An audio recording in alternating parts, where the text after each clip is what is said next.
Surprise. Courier वाला घर के बाहर की टेबल पर शादी का कार्ड छोड़ गया था। मैं नहाकर निकली तो नाम देखकर 2 मिनट के लिए सुन्न रह गई। रवि वेट्स कोमल। मेरी आंखों के सामने शामली का चेहरा आ गया। अभी कुछ महीने पहले ही तो मिली थी उससे। पागलों की तरह तारीफ कर रही थी रवि की। कहती थी लड़कों में वो हीरा है और मैं प्लेटिनम। उसकी मेरे अलावा किसी और के साथ परफेक्ट सेटिंग नहीं हो सकती, और अगर हो गई तो उसकी चमक हो जाएगी। ये कहकर उसने एक बेपरवाह सी हंसी हंसती थी। क्या हो गया उसके 6 साल के पुराने प्यार को। मन की गति भी कितनी तेज होती है। मुझे मेरा मन खींचकर कॉलेज के कॉरिडोर में ले गया, जहाँ मैं, रवि, शामली और निशा चारों अक्सर होते थे। रवि ने उसका हाथ थामकर हमारे सामने कहा था, देखो ये शामली एक हीरा और मैं प्लेटिनम। हम दोनों एक दूसरे के लिए ही बने हैं। कहीं अगर इसकी सेटिंग किसी और के साथ हो गई तो चमकी खो जाएगी। फिर खूब हंसे थे हम सब। ऐसी कितनी ही कस्मों और वादों के हम साक्षी रहे थे। मेरी तो शादी हो गई, पर शामली और रवि ने अभी तक शादी नहीं की थी। इसकी वजह थी रवि की 2 बहनें। रवि चाहता था कि वह उनकी शादी के बाद ही खुद शादी करे। समय अपनी गति के साथ बदल रहा था और शायद उसके साथ उनके रिश्तों की तकदीर भी बदल रही थी। मुझे रवि की छोटी बहन की शादी अभी भी याद है। शामली बहू न होकर भी एक बहू के सारे फर्ज निभा रही थी। हम सब सहेलियां जब मेकअप में व्यस्त थीं तो शामली सभी गेस्ट को इंटरटेन कर रही थी। कई लोग उसे प्रश्न भरी नजरों से भी देख रहे थे, पर उसे कहाँ इसकी परवाह थी। वो तो रवि की बावरी थी, कब की उसकी हो चुकी थी। रवि की माँ, उसका सारा परिवार शामली को बहुत चाहता था, इसलिए परिवार के विरोध का भी प्रश्न नहीं था। क्या उन कस्मों और उन वादों की उम्र इतनी छोटी थी? यह सब सोचकर मुझसे रहा नहीं गया। मैंने सोचा, आशंकाओं से भरे मन को आश्वस्त करने के लिए मेरे पास एक ही रास्ता है कि फ़ोन करने के बजाय मैं शामली से मिलूं।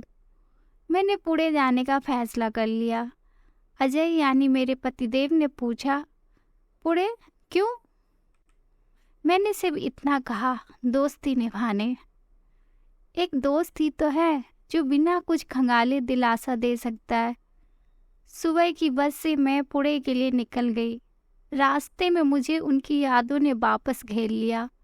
वो तो हमेशा कहते थे प्यार एक भावना है जो समय के साथ इतनी गहरी हो जाती है कि हम ये भूल जाते हैं कि हम 2 लोग हैं।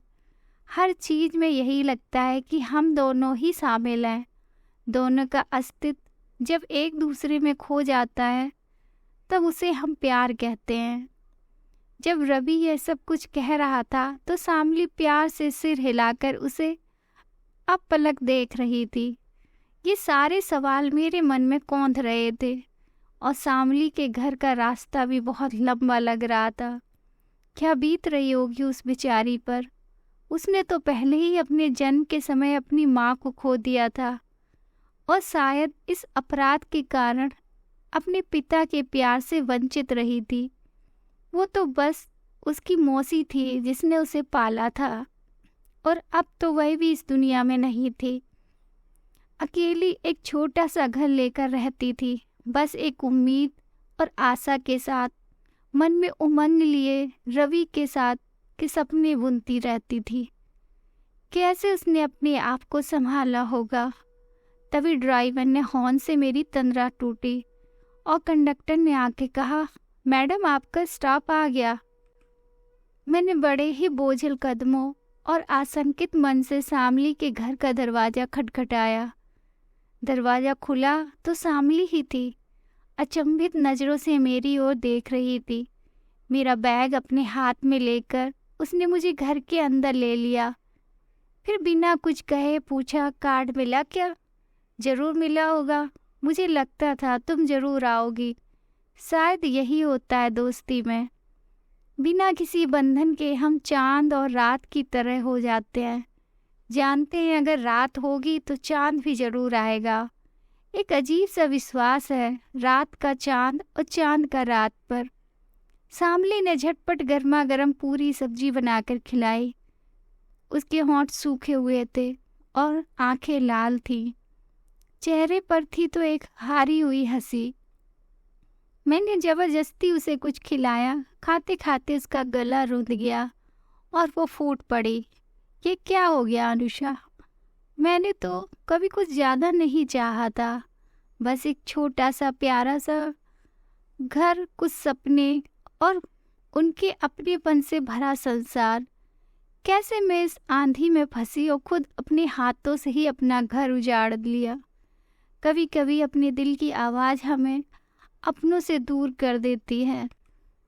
मैंने उसे दिलासा देकर कहा, मैं यहाँ 2 दिन साथ हूँ, आराम से बातें करेंगे। पहले अपनी हालत को संभालो। इस तरह टूट जाओगी तो कैसे संभालोगी सबको जो तुम पर उंगली उठाएंगे। रात को डिनर में शामली ने मेरे लिए मेरी पसंद की फिश करी और राइस बनाई और साथ में चटनी भी। इतनी बारीकी से सबकी पसंद और भावनाओं को पहचानती थी और उसका ध्यान रखती थी। फिर क्यों? यही शब्द घूम रहे थे मेरे मन में। रात में खाने के बाद मैंने सीधा पूछ ही डाला। उसके मन का बादल फूट पड़ा। कहने लगी, एक तेज बारिश ने मेरा सब कुछ बहा दिया। पिछले 2 सालों से रवि अपने दोस्त सुशांत के साथ एक घर किराए पर लेकर रह रहा था। शामली भी उसके उस घर में अक्सर मिलने जाया करती थी। शामली ने कहा, उस दिन रवि का जन्मदिन था और वही हमारे रिश्ते का अंतिम दिन भी था। उस दिन रवि मुझे कहीं डिनर पर ले जाना चाहता था, लेकिन मैंने और सुशांत ने मिलकर उसका सरप्राइज बर्थडे प्लान किया था, इसलिए मैंने मना कर दिया। उधर सुशांत ने भी मना कर दिया। रवि उदास होकर हमेशा की तरह मुंह भी चला गया। जब भी वह परेशान होता था तो मुंह भी चला जाता था। हम दोनों ने सोचा इस बीच हम सरप्राइज पार्टी की तैयारी कर लेंगे। सुशांत से बात कर मैं रवि की पसंद की बिरयानी, गाजर का हलवा और केक लेकर आ रही थी। रास्ते में ही बहुत तेज बारिश होने लगी।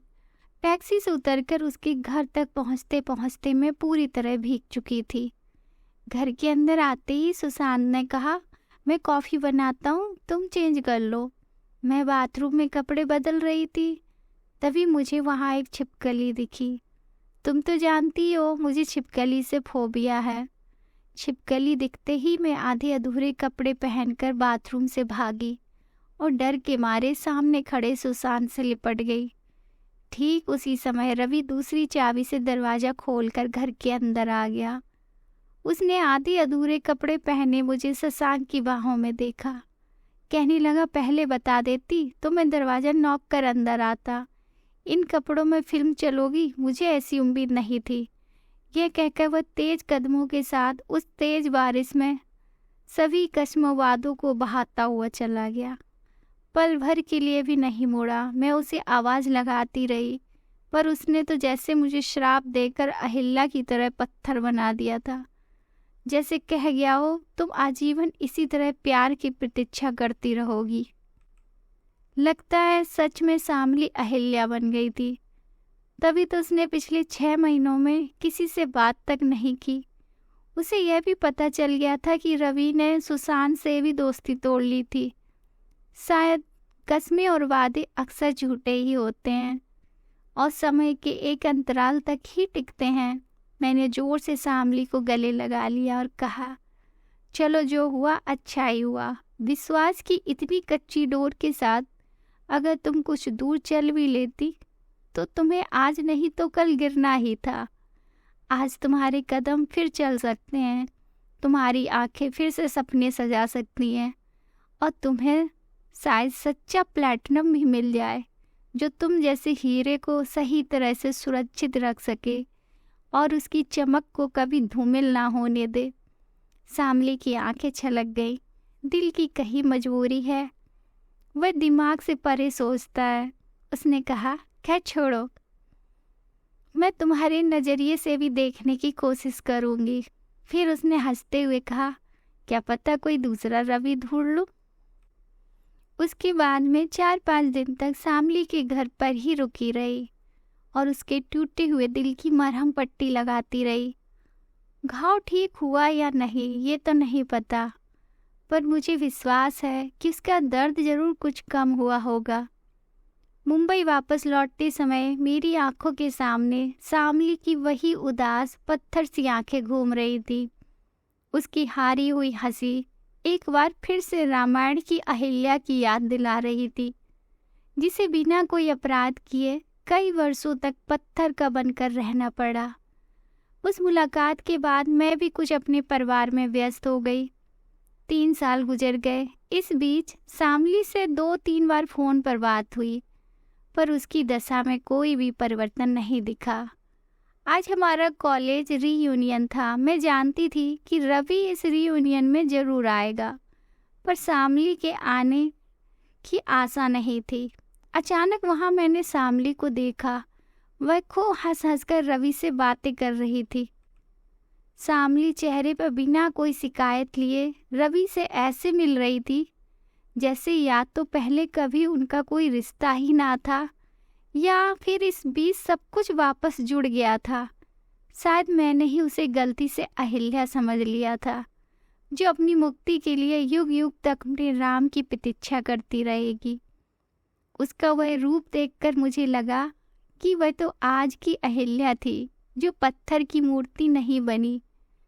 आज की लड़की जो ठिठक तो सकती है पर रुक नहीं सकती, जो अपने जीवन में स्वयं प्राण डाल सकती है।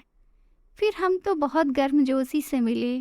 उसने तपाक से रवि के सामने ही मुझे मिलाया अपने आंसू से।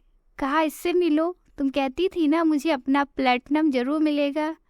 यही है मेरा प्लेटिनम, जो अपनी आत्मा की आवाज़ पर भरोसा करता है, ना कि अपनी आँखों पर। Thank you.